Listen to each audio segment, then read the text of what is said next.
এগুলো কি বলুন তো? দেখে কেউ চিনতে পারছে? এগুলো বাড়ির তৈরি বাটার। কতগুলো আছে? পুরো এক বাটি। অনেকটা আছে, চেপে চেপে দেয়া আছে। তো এটা থেকে, বাটারটা থেকে আছে ঘি বানাবো।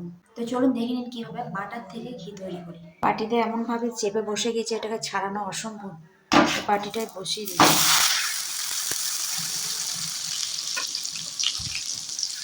1 থেকে 2 মাস ধরে দুধ থেকে যে সরটা পড়ে সেই সরটা তুলে মিক্সির মধ্যে একটু ঘুরিয়ে এভাবে বাটার তৈরি করে নিয়েছিলাম বাড়িতেই। তো বাড়িতে ঘি তৈরি করা তো খুবই সহজ।